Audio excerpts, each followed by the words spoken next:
very good patch. And if there ever was a place for a good patch, I feel I could be your guy.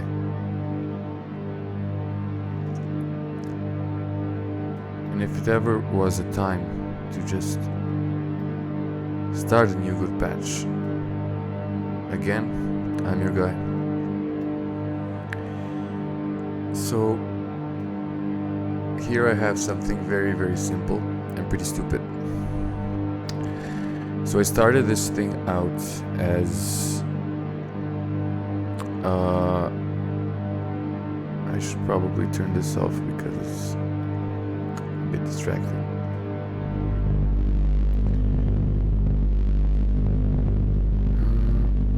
Okay. So as this is like a feedback, no, it's like a filter resonance type loop, so I'll have to do it manually. So I started this thing out as just a basic simpler patch, and I wanted to just manipulate a sample with some filtering and whatever to make it rhythmic.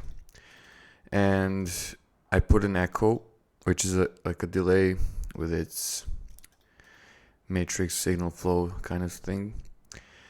And I ended up, just by moving the parameters, I ended up with this like self-resonating filter type of thing, right? So if I were to just remove these, I will still have like an input of noise. That's actually, yeah. So I enabled the noise module, or whatever you would want to call it. Let me just turn off these so it's kind of...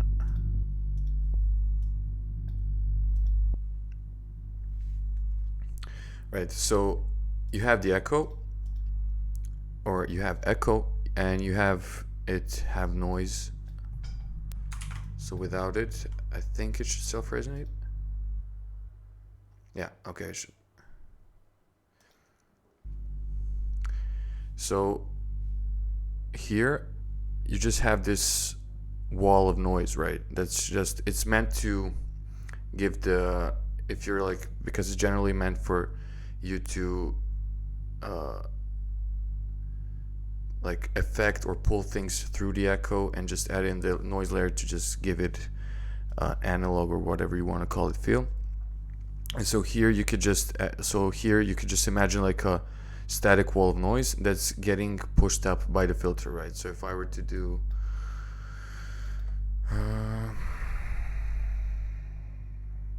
just operator noise, whatever, white looped, duplicate, oops, this thing here, whatever, freeze it, flatten. I have this, right? So I have this wall of noise, and if I were to just here, I just enable the filter, so it kind of gives it gives like a tonal characteristic, or it gives it a tone. And so this here is very low in volume, so it's probably actually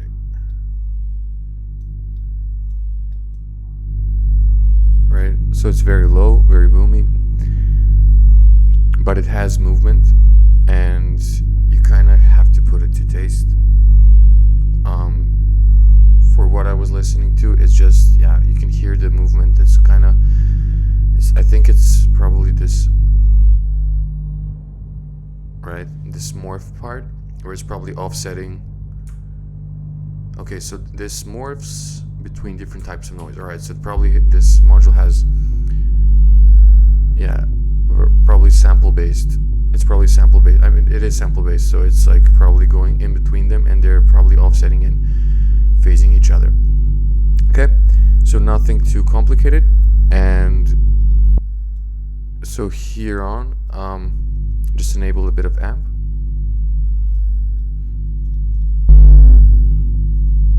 So the amp plugin is just giving it a bit of color, I guess, but it's not too drastic.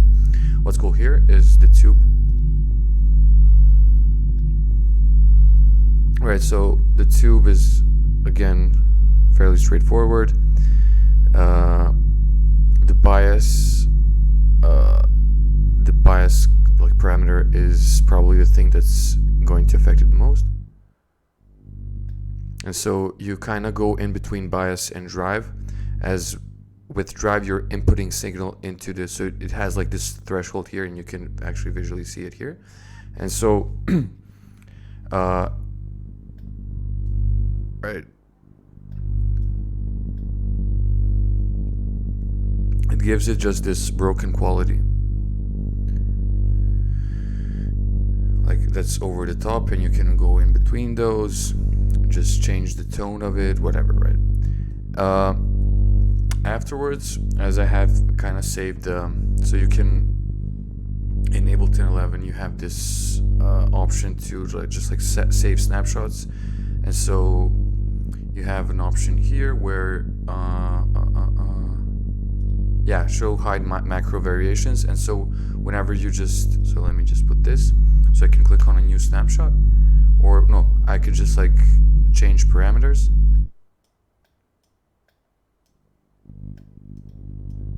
Right, and so the snapshot is saved that I just did, right?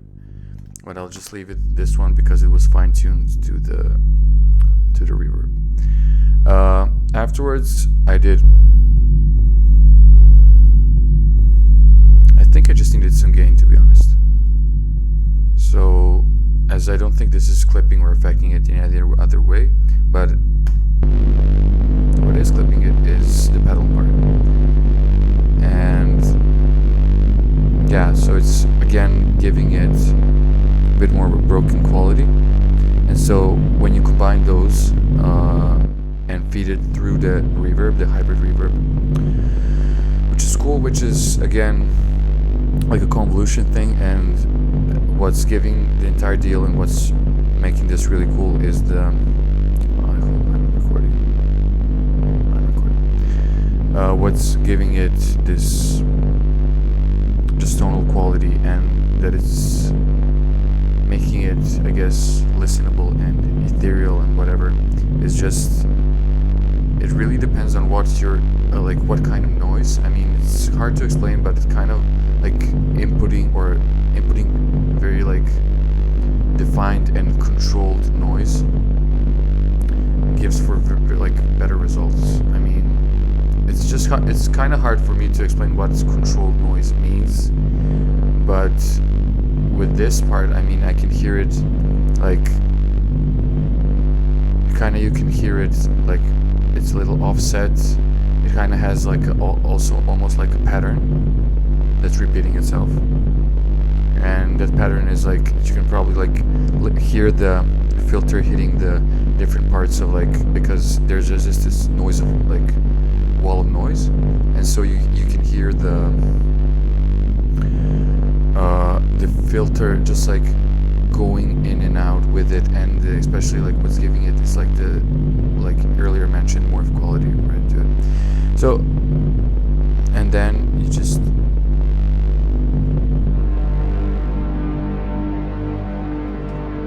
that's it. It's sent to Shimmer here. So it's yeah, so this here, I think it's right. So it's okay, so this is like going in between. Let me just get it back to what it was, because it's kind of fine-tuned. And so Shimmer here is set to, I mean, these parameters here are very arbitrary.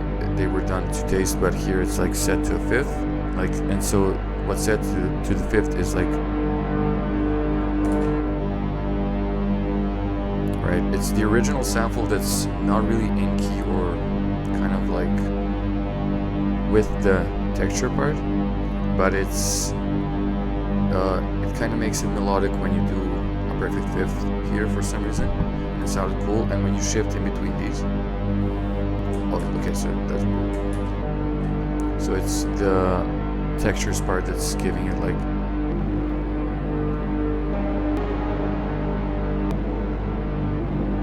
right. And so here you have these like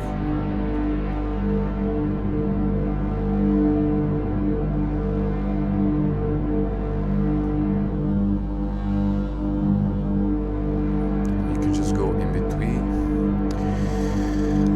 and work it out.